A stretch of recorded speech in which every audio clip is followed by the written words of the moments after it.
lot to get through this morning, and here to help me break down what's making the rounds today, New York Times investigative reporter and NBC News contributor Megan Twohey, co-host of PBS's In Principle, Amy Holmes, and NBC legal analyst Dan Goldman. Hi, welcome to you. So we begin today with the stunning announcement that one of Elizabeth Smart's kidnappers is about to be set free. Almost immediately. When Smart was 14, Wanda Barzee's husband, Brian David Mitchell, broke into Elizabeth Smart's bedroom and kidnapped her. For 9 months, Barzee did nothing as he held Smart hostage and raped and tortured her daily. Smart has called her a, quote, evil woman. Now Barzee is 72. She pleaded guilty, by the way. And she is set to walk out of prison next week, much earlier than expected. And Elizabeth Smart is angry. NBC's Morgan Radford has the very latest. Watch this. This morning, Elizabeth Smart is calling it incomprehensible after learning that one of her kidnappers, Wanda Barzee, is being released from prison early. Elizabeth, if you're out there, we're doing everything we possibly can to help you. Smart was just 14 years old when she was kidnapped from her bedroom at knife point back in 2002. Her abduction captivating the country. 9 months later, out of nowhere, the news her family was waiting to hear. Startling story just coming across regarding Elizabeth Smart, the teenage girl who apparently was kidnapped from her home in Salt Lake in June of last year, is apparently alive. It's real. It's real. Smart was found 18 miles away from the home where she was taken, spotted by a couple who had seen Smart's story on the news and recognized her abductors. She was taken by Wanda Barzee and her husband, former street pastor Brian David Mitchell, who worked for a short time at the Smart home. They were arrested in 2003 and charged with her kidnapping. In 2010, Barzee pled guilty to and was sentenced on state and federal charges. She began serving a sentence of 1 to 15 years. Her husband was sentenced to life.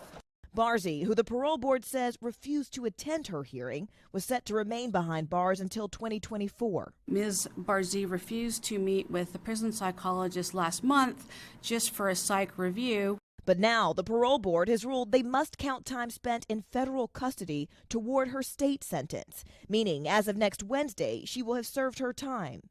I was surprised and disappointed to learn of the pending release of Wanda Barzee, Elizabeth Smart said in a statement, adding, it is incomprehensible how someone who has not cooperated with her mental health evaluations or risk assessments and someone who did not show up to her own parole hearing can be released into our community.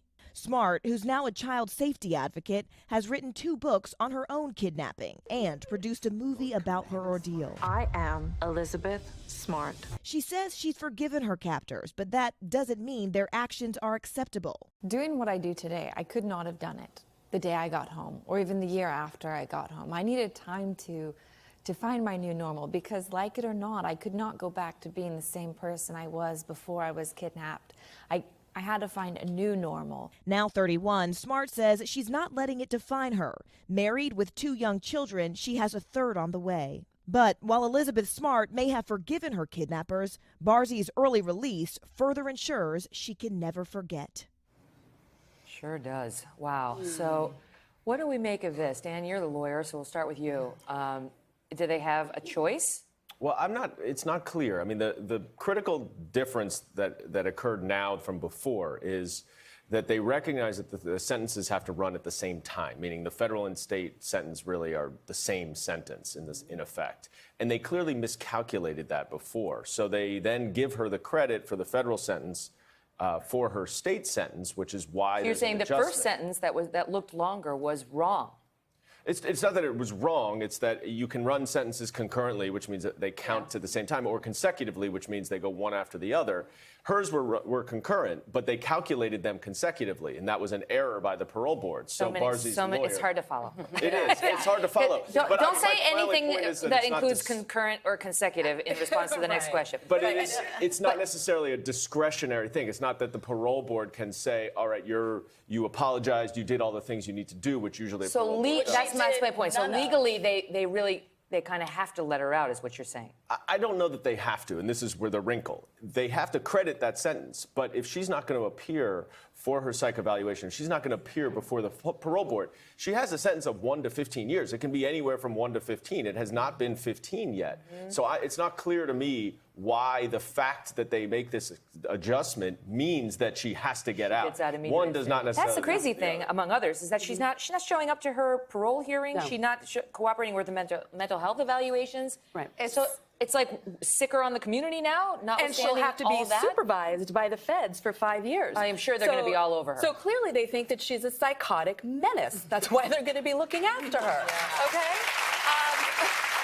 And if I could add, Megan, you said that she did nothing. Actually, she did worse than nothing. She participated in the assault, the rapes, the starvation of Elizabeth Smart. I read that Elizabeth Smart, she was chained with a metal rope to a tree, was made to eat garbage, and was raped multiple times a day. Wanda Barzee is an evil monster, and she participated in all of it. It's interesting. This is just another time that Elizabeth's been let down or has suffered frustrations with the criminal justice system. If you go back and look at what happened when her kidnappers were first identified and arrested, it took, I think, him slipping through the cracks of the state court system 5 years before the feds stepped in and successfully prosecuted him. Unbelievable. So you just have to think, like, to have gone through that on the front end and here so many years later to be having another frustration with the criminal justice system of this magnitude. But can I ask you, so it's like Elizabeth Smart now is going to have to, I mean, if I were Elizabeth, I'd be looking into security. Because Wanda Barzee's sister, Evelyn, has come out and said, I don't believe my sister should be set free. I don't believe she's mentally well. And she also suggested that Wanda believes Elizabeth was the one in the wrong because she didn't hold true to the covenant of marriage to her rapist. So this is Wanda's own sister saying, this is a bad idea. Keep her in there. Right. That's what she's saying. But the truth is, Dan, we let people out of the criminal justice system, out of prisons all the time who are mentally unwell. We do it all the time. It's a real problem with our criminal justice system. It just generally dealing with mental health is not done adequately as part in our prison system. That's not what it's designed to do. Right. But the biggest problem I think that we have with our prison system is the failure to deal with addiction, the failure to deal with mental health issues. That leads to so much crime.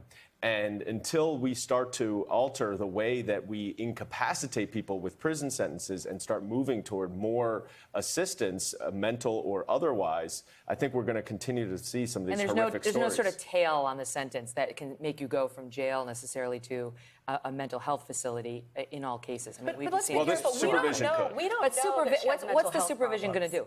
Is that just that check happens in with in every your, federal case? Just check in with your probation officer? Well, you have a probation officer, and depending on what it is, you need to show you're getting a job. You need to. They do monitor more than you would think, and if there are mental health issues, they can get resources for someone. But Amy, you're right when you say, like, we don't know that she has mental health problems. We know she's crazy, but we don't know if she needs to be on meds. Well, it was the same thing with the male kidnapper when he was slipping through the hands of the court system for those 5 years. A big debate was whether or not he was, in fact, insane. And she really felt like he was pretending to be insane in order to get a more lenient sentence or to somehow slip out of criminal responsibility for what he had done. All I can think of is poor Elizabeth. I cannot imagine, this happens to crime victims all the time, though, when their perpetrator gets out of jail. When you get anything less than a life sentence, which means you'll get out. You'll get out at some point, and then the victim has to deal with that. The system owed Elizabeth better. She was caught by surprise on this one, and she shouldn't have been. And so we'll reach out and try to get reaction directly from her.